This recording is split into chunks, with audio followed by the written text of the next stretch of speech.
I think the capital was in Bursa at this time. Um, and at a certain point, being a scholar, he translated works from Arabic and from Persian into this old form of Turkish. So the Sultan had a book in his library, which is called Kitabat Tabih, which just means cookbook. And this cookbook happened to be written by someone with a very long name who we know as al-Baghdadi. And the Sultan wanted to know what was in the cookbook because he'd heard that it was a wonderful cookbook. So Shirvani translated the whole cookbook into Eski Osmanli Turkçesi. And yeah, that's Perry's translation, which is an excellent one. And so he translated the whole thing to Eski Osmanli Turkçesi. Now, I've translated some of the al-Baghdadi recipes, and Shirvani did not translate them exactly as written. He altered them a little to add some of the Turkish cooking techniques of the time, to change some of the ingredients and things like that. But it was, essentially al-Baghdadi's cookbook. Then when he finished translating al-Baghdadi's cookbook, he added 87 more recipes, or possibly more, because the last page of the manuscript is incomplete. Because A.J. Arbery had translated al-Baghdadi's cookbook in the 1930s, nobody was taking a close look at this manuscript in the Ottoman library of the time. Recently, in the 20th century, nobody was looking at it because it had already been translated. But in the 1970s, modern Turkish scholar Güney Kut decided to take a look at it, and he noted that there were these additional recipes. He said there were 77, but in fact there are more than that because several of the recipes have no titles. So gradually over time, we have come to know these additional recipes. And I got a book, I forget, about 6 years ago or something, in which the entire manuscript had been translated into modern Turkish. So I wanted to know what was there. So I began translating all the recipes, and I translated the 87 recipes into English. I've been cooking a lot of them, but I'm not a big fan of sweets. So I leave that to Zubaida here. But I have cooked about, I think, 5 or 6 of the sweets recipes, and the ones I make are certainly quite tasty. Because I do like rosewater and almonds. And I think that's most of what I can say. If anyone wants a little more, ask. Somebody said they wanted to know how the name looks, so I'm going to post it in the chat. One thing to know is that modern Turkish, while it uses the Roman alphabet, has altered some of the letters to represent specific Turkish sounds. So they use the C with a cedilla, which many of us are familiar from our studies of French, but they use it to represent a CH sound. They also have an S with a cedilla, and that has an SH sound. They have 2 different I sounds. So they have an I with a dot, which is kind of an E sound, and they have an I without a dot, which is an I sound. So Shirvani's name is written with the S with a cedilla, which you'll see when I get it posted into the chat. And I've also Romanized it in a way that is easier for us to read at this time. So now I leave it to you. Back to you. Thank you. I'm going to share let's talk a little bit. So we have the time frame of the mid 1400s to late 1450. If I may interrupt, given the nature of Murad's condition, he had some illnesses at some times. Chances are good this is from around 1430, because Mehmet came in and ruled for a brief period when his father was incapacitated, and then his father came back again. So my estimate is about 1430. Perfect. That helps us to understand it. Now, many of these recipes still were being used well into the 16th century, even beyond that. So there are a few documents that we have, palace records, etc., that have shown that those recipes continued. Now, do we know they're exactly the same? Well, many of them are still made the same way, like the helvas and things like that are still made in a very, very similar way. The recipes are, except for again having modern measurements, are extremely similar. Wouldn't you say, Urta team? Some of them are. I'm most familiar with the savory recipes with meat, and there are a number of recipes today that have the same name as these old ones, and the only ingredient they share is salt. Otherwise, the every ingredient is different, the cooking method is different, and the addition of New World ingredients, which came in the late 17th and 18th centuries, and some of them not even until the 19th century, completely transformed the savory dishes of the Turkish cuisine. But the sweets maintained mostly the same ingredients that they had used in the distant past.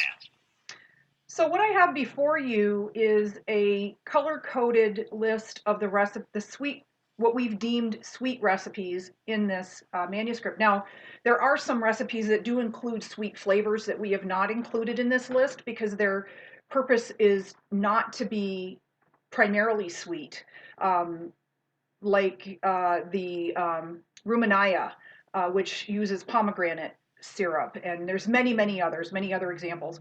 So these recipes And here, rumania is actually from an Arabic recipe. I believe there's one in the this manuscript as well. No, I'm not disputing that. It's just originally derived from the Arabic recipe. There's several that seem to have made travels all around the Mediterranean, and Rumania is one of them. Ruman means pomegranate, so it's a pomegranate flavored dish. Thank you, Urta team. So the recipes have been narrowed down here. There are four basic, I guess for lack of a better term, varieties when you look at how they are made. And I've color coded them so that we could easily see them.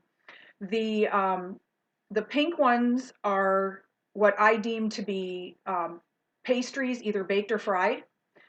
The blue are confection-like, so more of morsels or individual pieces that could be eaten, maybe like a bonbon or something to that effect. Um, and please don't use modern interpretations of those words. They're just used for descriptive purposes only. A pudding, which does not stand on its own. So in other words, something that would not be able to be set out on a plate that would hold itself together. I consider that a pudding. Because many of these ingredients, remember, there's really what, 5 basic ingredients? You have butter, flour, um, nuts, sugar, and maybe another filler of some sort. And that's quite often the 4 or 5 ingredients that are interchanged to create these recipes. So the first several that you see there are really a pastry of one sort or another. So there's kadayif, which um, you would know as shredded wheat pastry.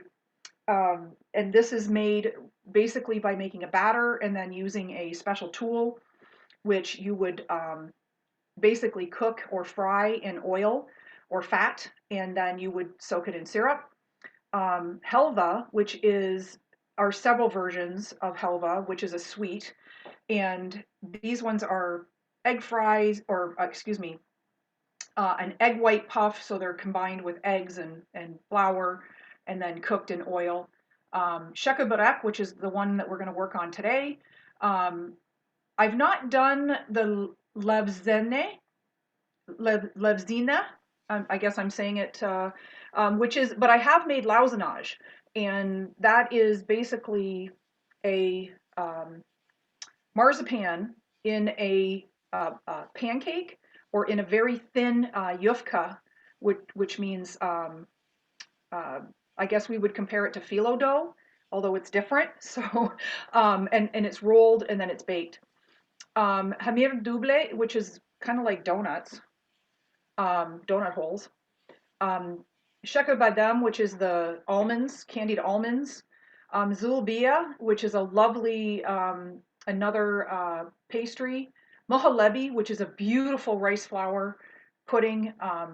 There are a couple different versions of that. And that, we can find examples of it being mentioned in travel logs, described by various observers, listed in palace records, and mentioned for the contents being purchased for celebrations, etc. And muhallebi is still made today in Turkey, but they use cornstarch now, and I have served muhallebi to Turkish um, people, and they have told me my muhallebi is better than what they had. So I don't know if that's because we're using rice flour, which is the original, versus what they're doing now, which is using a cheaper corn flour um, And or if I may cornstarch. interrupt for a second, the Mahalabi is very similar to some sweets that are served in India today that are made with rice Like flour, jalab. like firni. So, and some of these are really crossed over. Like, um, uh, my sister-in-law is Punjabi, and her and I have gone and bought barfi, and barfi is very similar to helva. Um, I haven't compared them side by side because, of course, there are many recipes, but it's the same concept of basically creating a roux of some sort, and then you're adding sugar to it, and then you let it cool, and you cut it into pieces or morsels. Um, we've got a couple. We've got one that is pretty much a French toast recipe, although it seems more like it's a coated, battered bread as opposed to soaked in egg and fried. The batter is egg and flour, so it actually seems like it would coat the outside of the bread as opposed to just being soaked up by it. Um, there's another eggy pancake recipe, um, palooza, which is the precursor to what we would call lokum or Turkish delight, if you are familiar with that. Um, helva e ter, that one I'm not familiar with. I haven't worked with that at all. It's a pudding. And then we get into the goulash recipes. There are some mentions by uh, Hans Derschwam. He describes this uh, dessert that's made with these pancakes and nuts, and it's soaked. And this is goulash. It's still made today, although they primarily make it with pre-made wafers, and they soak it in milk now, as opposed to how they made it in period. So there's a couple of versions of that recipe. And then we've got some confections. Munia is a confection I'm going to show you with a video shortly here. And then we've got some helvas, and the sabuni helva, which is a soap, is called soap helva. We were talking about soaps in your class previously, Urta team. Is there something that you can, you know, look at in terms of the way the soap either looks? Do you think that is the reason why they call this soap, or Yeah, like, because the ingredients aren't there? There's no no, soap it in certainly it. does not taste like soap. I hope not. But people did think it looked like soap because it's white peaches. It's cut into squares or rectangles, and There you go. mostly white with some nuts in it. So That makes sense. Pishmania helva, I want to make that. Okay, so Pishmania helva is they call it angel hair helva. It's made starting out with a roux, and then you add the syrup to it. You add a candied stage syrup, and then you have to continue to um, fold it and move it, and they do it in groups. And I have a video from Mary Ishin, and I have some pictures of it as well. And I know that there's a lady, what was her name, Urta team? You said your friend that has made it? yes, bahia, Bahia. And pronounced Bahia, Yoro. and her and I have spoken about that, and I just want to make this. She made it on her own, which I can only imagine how long it took her to do that. Essentially, you end up with this like super fine confection, this sweet, almost like oh, what are those candy bars that are made with that super layered, um, not nougat, but it's a beautiful confection, and it's very light. You can buy this still in some Middle Eastern grocery stores and or Indian grocery stores. So it is still available, but I'd love to make it. Um, The next one is a sugared candied almonds, which we're all familiar with. The honey candied almonds. There is another dish that's kind of like a donut. It says China rings. Um, Sounds like a donut to me. Um, Simplifying things, but the apricot one, which I think is really wonderful, and I'm actually making an apricot um, what the Turks call, and I'm going to say this Bushab? wrong, hoshaf, the almost like a we would call it compote maybe, with apricots for tomorrow for the baklava class. So I'm going to be doing a version of baklava that is going to be different because I'm so sick of making nut baklavas that it's ridiculous. And there's so many other kinds. So we'll be doing that tomorrow. Um, there is a butter roasted starch and honey sweet. And then there is a shortbread pastry, which I'm going to make this. This is coming up. I'm very excited about these recipes. And then another helva, and then citron, candied citron, which I've made in another class. And the major difference between candied citron made by the Turks and candied citron made by the Europeans, the Italians and specifically, and the French, is that the Turks used sodium hydroxide. Am I right, Urta team? I'm trying to do that from memory. Sodium, I'd so have to look. yeah, it's something like that. So it basically makes Light the kind of peels, dry. yeah, it's called quicklime. We would call it quicklime now. It makes the peels stiffer, more crunchy than soft. And so the European style seems to be a softer recipe than what I've experienced with recreating the citron, candy citron from Shervani. So those are the sweet recipes. That's there's not a ton of them. There's really what 17, 20, 24 plus variants, meaning that there's like 3 or 4 of that particular type in this corpus. Um, I'm just trying to see. I think there are questions in the chat. Um, this is a modern recipe for yeah, helva. Um, okay. Yes, it's similar to the dragon hair candy from China. Um, yes, I'm going to be sharing the documents, um, and I'll let Urta team decide what she's going to do with her translations.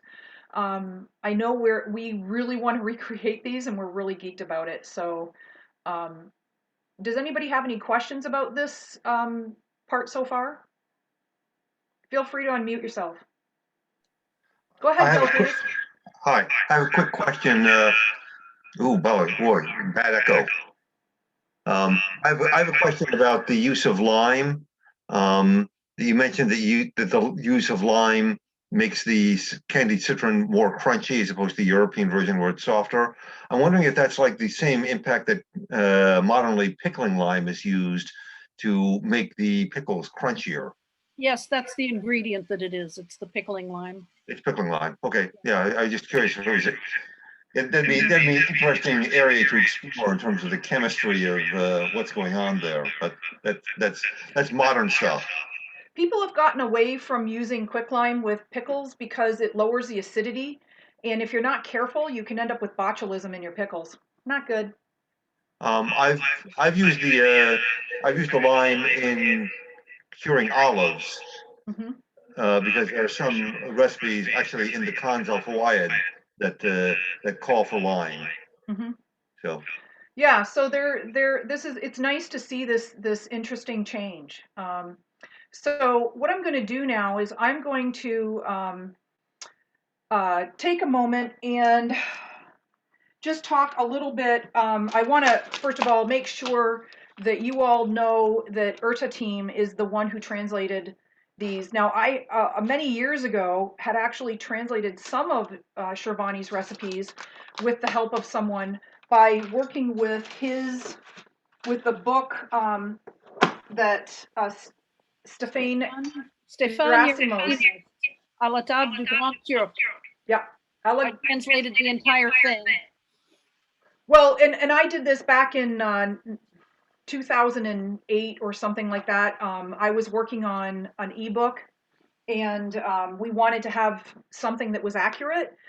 So we worked on it, but it was interesting because when you compare some of the translations, Urta team worked from modern Turkish, which had been converted from Osmanlı Etli into modern Turkish, and then she did it into English, and my version went from Osmanlı Etli to French to English. So, we're both dealing with, hers is got to be closer because it's going from a Turkish language to a Turkish language at least, whereas mine took a side road. So, Also, I think Yerasimos may have misinterpreted some of the recipes. yes, absolutely. When I read these, the way he wrote stuff, it's like, yeah, no, not so much. And I haven't gotten into critiquing that, but it is an issue. So you just have to be careful. Double checking and using both translations, both the French to English and the Turkish to English, I think was helpful because you and I figured something out, and the memania, which was in the memania recipe, which is the chicken cookie. For those of you who are familiar with blancmange, which originated from the Middle East, the memania is the chicken cookie. And at the end of that recipe from Shirvani, it says in Urta Team's version, it says it can be baked or fried. And my version says it doesn't have to be cooked, like it doesn't have to be fried or baked.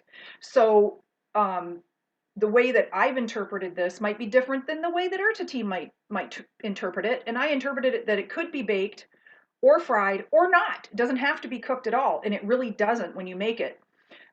It doesn't have to be further cooked because it's already cooked when you make the actual dough, I guess you would call it. And from there, I'm going to jump over to a video of me teaching the class on how to make memania.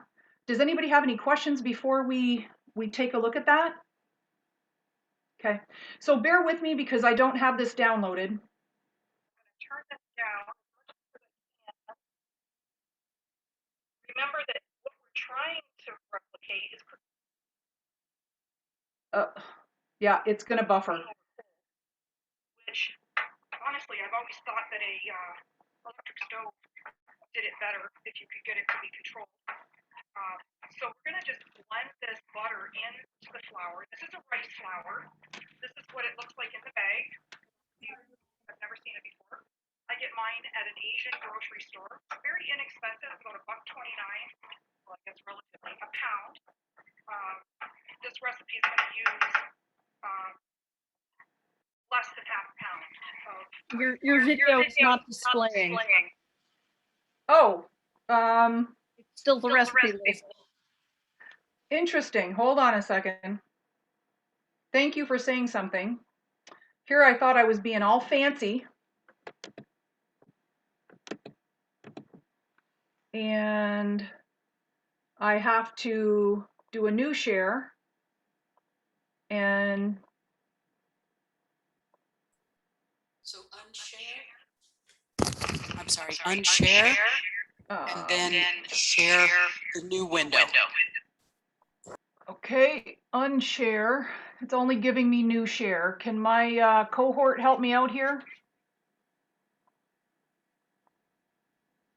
Stop share. There we go. Hey, folks. Hello. And then let me jump back to the video. Here we go.